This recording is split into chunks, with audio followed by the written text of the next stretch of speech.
أما بعد فأعوذ بالله من الشيطان الرجيم بسم الله الرحمن الرحيم. جناب صدر محفل، محترم اساتذہ کرام، حاضرین محفل اور میرے طالب علم بہنوں اور بھائیوں، السلام علیکم. آج مجھے جس عنوان پر لب کشائی کا موقع ملا ہے وہ ہے محمد ہمارے بڑی شان والے صلی اللہ علیہ وآلہ وسلم. نبوت ناز کرتی ہے، رسالت ناز کرتی ہے، محمد مصطفیٰ پر ہر فضیلت ناز کرتی ہے. نبی چلتے ہیں جب راہیں مہک جاتی ہیں خوشبو سے، نبی جب بات کرتے ہیں حلاوت ناز کرتی ہے.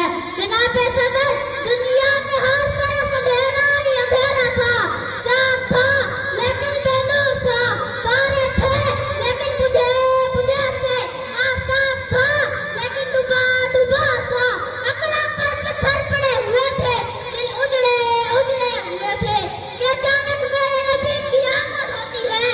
وہ نبی جن کی شان ایک دس بے مثال ہے، لازوال ہے، ایسی شان جن کی قربت سے ابو بکر کا صدیق، عثمان کا ولی، عمر کا فاروق اور علی کو شہر خدا بنا دیتی ہے، جن کی نسبت فاطمہ کو خاتون جنت اور حسین کو سردار جنت کا درجہ عطا کرتی ہے.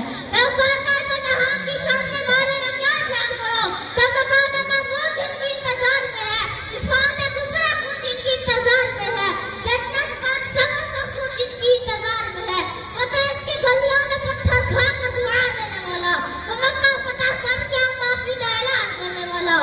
میں اس سرکار جہاں کی شان کے بارے میں کیا بیان کروں کہ میں نے کس کی زلفوں کی قسم اٹھائی، واللیل اذا سجا، میرا رب کس کے شہر کی قسم اٹھائی، وہذا البلد الامین، میرا رب کسے طٰہٰ کہے، کبھی یاسین کہے یا کبھی مدثر. ہاں صدر علی وقار، میں سرکار کی شان کی امت کا در دراتا ہوا دیکھوں، مگر افسوس آج اس رحمت للعالمین کی امت کی فرقہ میں بٹی ہے. علی وقار، اس رحمت للعالمین کی امت کو ایک ہونا ہوگا.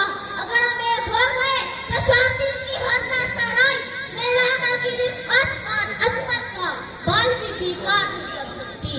لگاتے ہیں نعرہ یہ ایمان والے، لگاتے ہیں نعرہ یہ ایمان والے، محمد ہمارے بڑی شان والے، محمد ہمارے بڑی شان والے، صلی اللہ علیہ وآلہ وسلم. والسلام.